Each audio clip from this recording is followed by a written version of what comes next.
Yo, what's good, y'all? Welcome back to my channel. My name is Wesley Barnett. You can just call me Wesley for short. A lot of my friends and family, they call me Shaquille, like Shaquille O'Neal, but I do not play any basketball.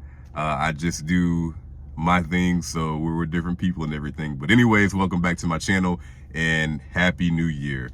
So just to kind of give you guys a quick recap, if you haven't watched the video, the first video I did for this year, I recommend that you do go and watch that.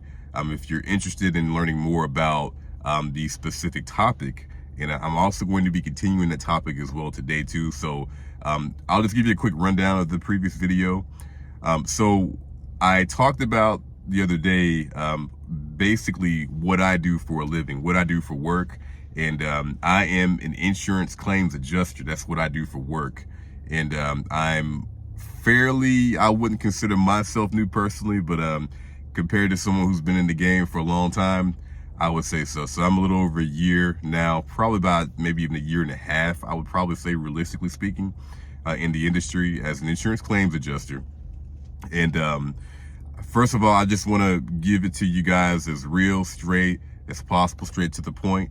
That's the whole purpose of this video here in this channel. I want to give you guys as much information that I have in my head here, in my experiences.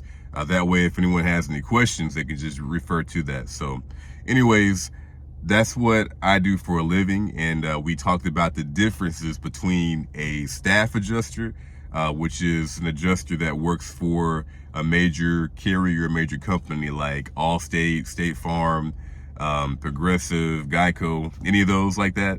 Now, staff adjuster versus what I actually do is an independent adjuster.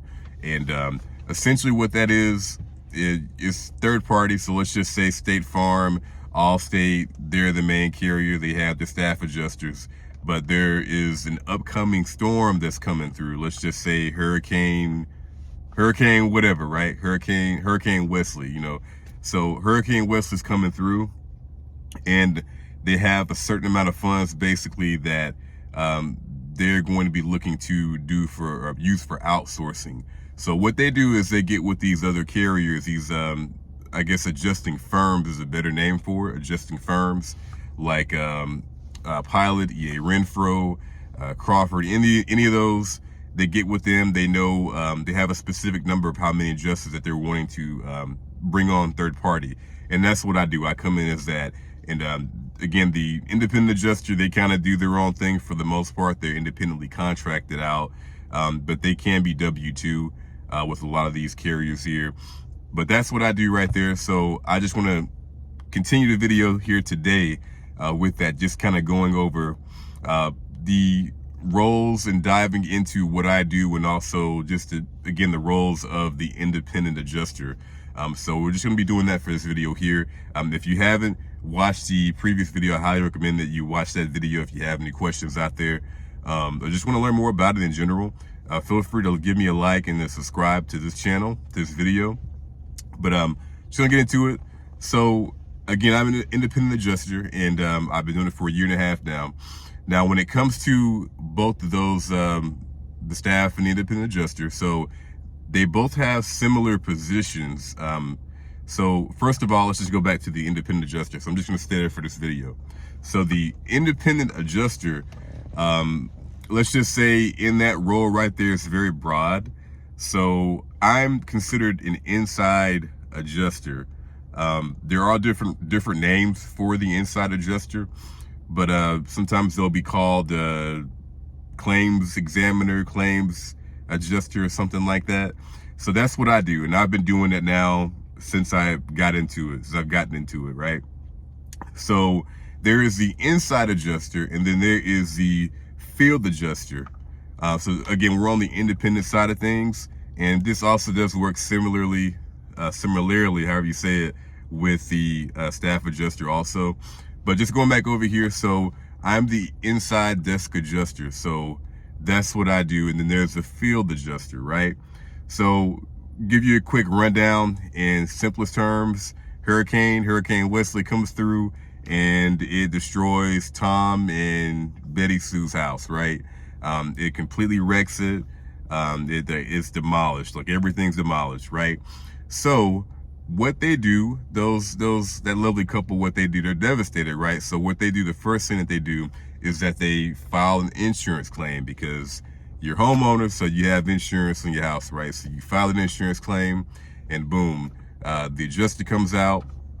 They obviously communicate with their insurance agent and everything, and the adjuster comes out, and they have a contractor come out as well. So when I say the adjuster comes out, I mean the field adjuster. The field adjuster comes out. So this is a different position as opposed to the inside adjuster. So right now we're on the field adjuster. So these are both independent. So we're still on this side right now.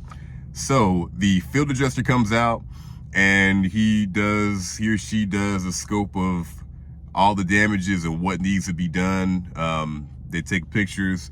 If they have to get on like a roof of a house or anything like that, they'll take chalk sometimes and they'll mark it up. They'll mark the measurements. If there's even a roof or anything there for them to even get there and do it, right?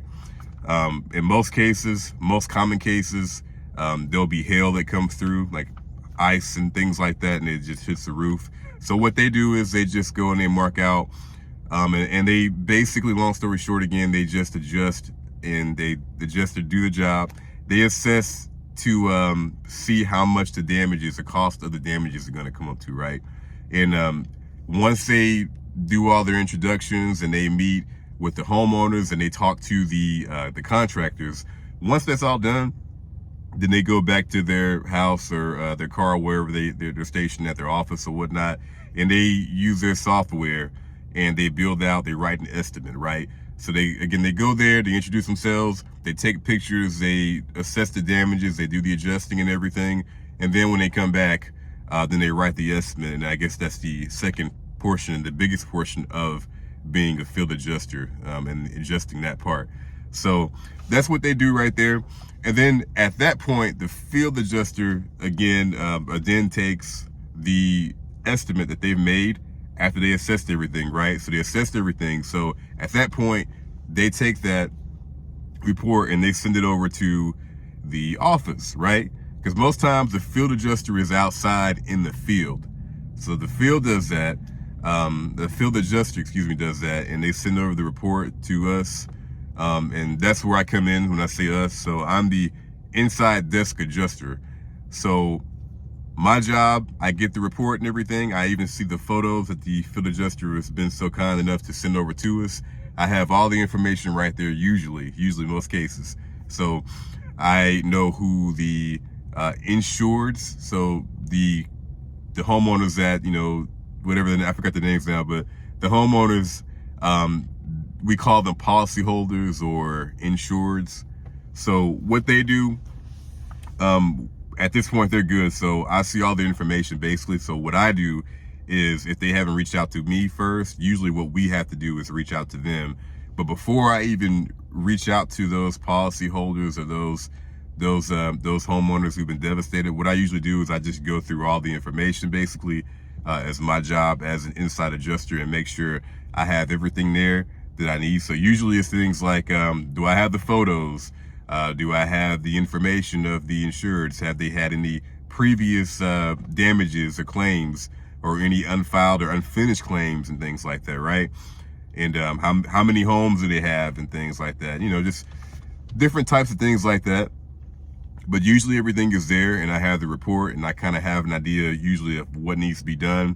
But sometimes there could be some cases or things where I need to basically see if the damage is severe, like very severe, and it looks like they won't be able to live in the place and they have to have somewhere to go, then I just give them a call.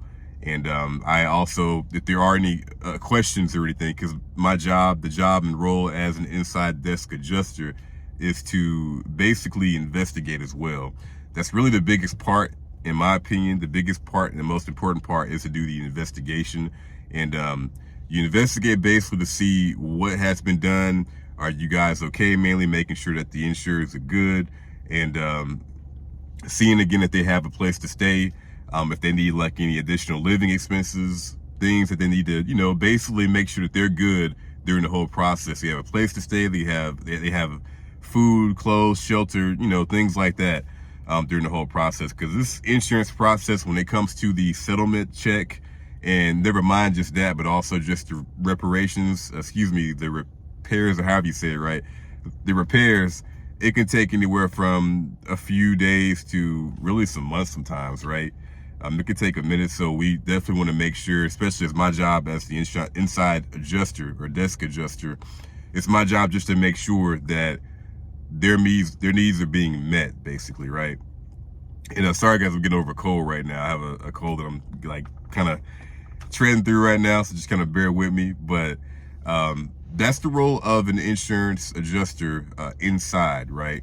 And yeah, I mean, that's basically it right there with that position. So once we have the information that we need from the policyholders or homeowners or insurers or whatever you want to call them, once we have that information, then the next step to do, basically, all in a nutshell, is to write up the estimate and make sure everything is good on our end. And we determine, and I say write the estimate, usually the field adjuster in most cases, they already have the estimate wrote. We just go through and make sure that everything is accurate based off of what they put, based off the photos that we see, and also based off of what the insureds have said and things like that as well, and make sure the biggest part of it is knowing the policy, the insurance policy. So you have to know the policy language and things like that. So there's a lot of spinning wheels in this process. I'm just trying to give it to you guys right now in this video in a nutshell, right? So we go through and we just make sure everything is good.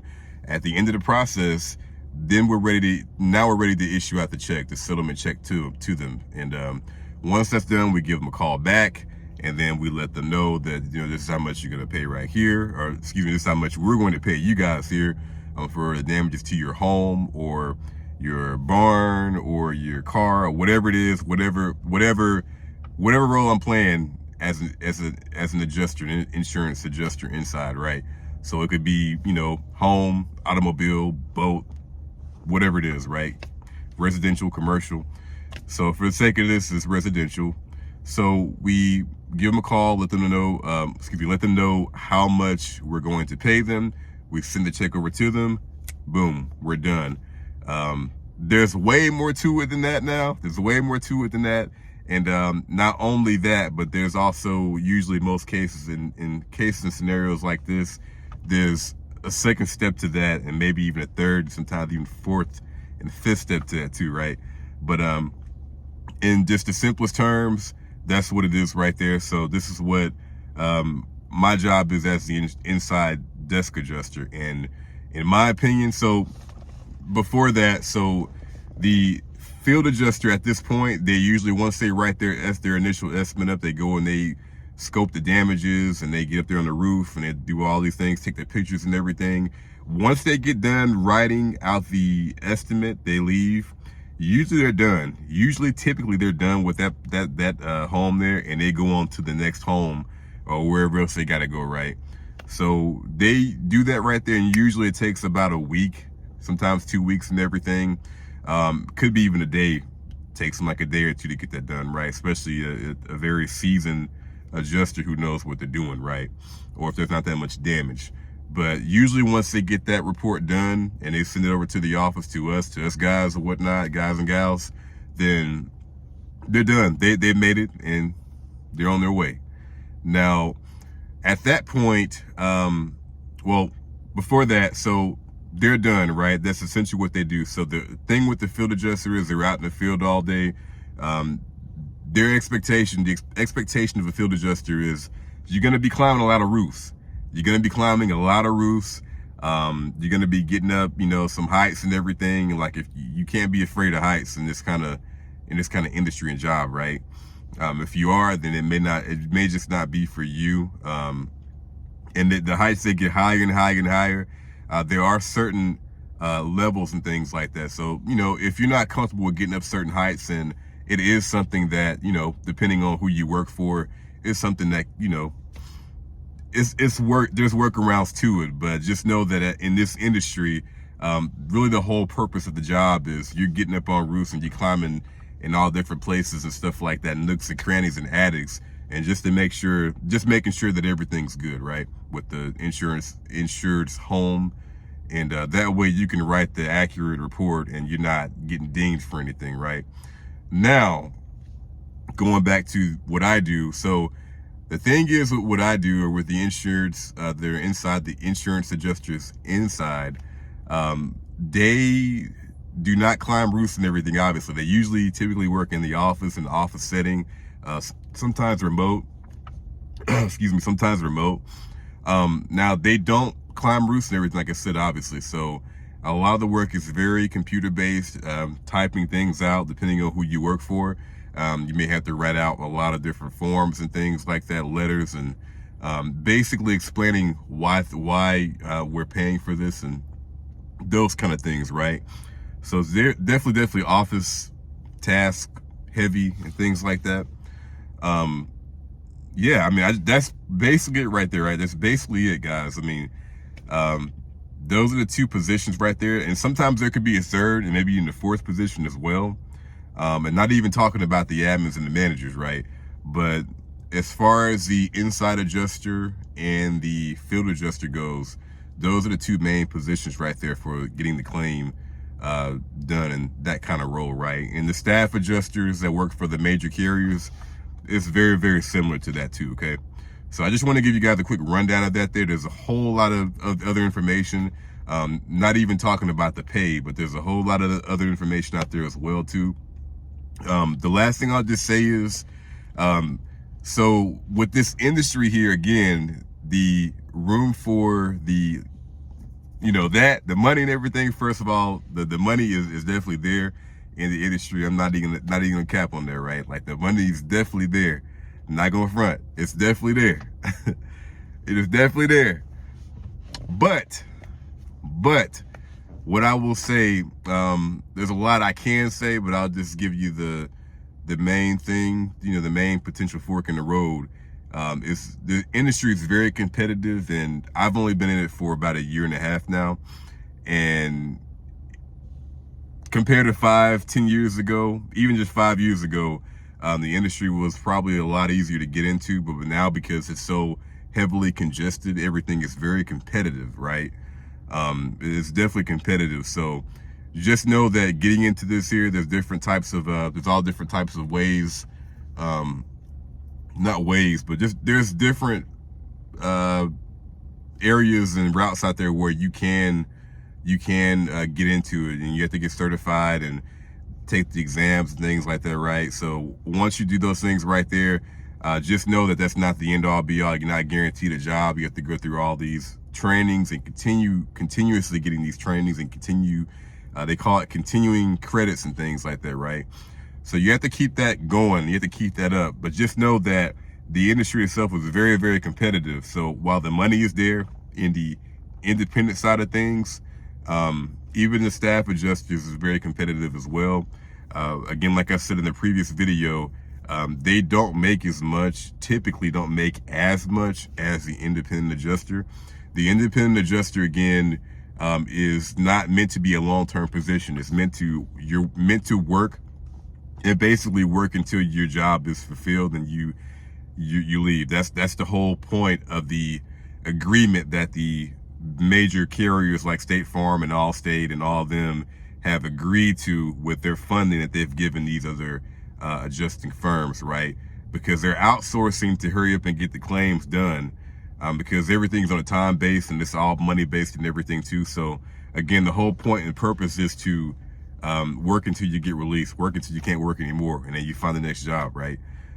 Where a staff adjuster, you're there just like a regular job. If you want to stay at the job and do a good job, then you just keep going and you have your benefits and everything. Independent side, you typically don't have benefits unless you've been there for a while, and then in that case, that's when they offer the benefits if you're able to stay on that long and everything. Now, I'll just kind of leave it at that right there, because there's a whole lot more with it too. But again, just know the main thing is very competitive industry, and but it's possible. It's definitely possible to get into it. But I'll speak more on that in the next episodes. But again, guys, thanks for watching this video. Like, comment, and subscribe, and I'll see you all in the next one. And again, just to kind of end this video, this is just comparing and talking about the different positions as far as independent goes with the inside desk adjuster, and the field adjuster, okay? So if y'all have any questions, just shoot me a DM or comment in the comment section and everything, and I'll respond back to them when I can, all right? Peace.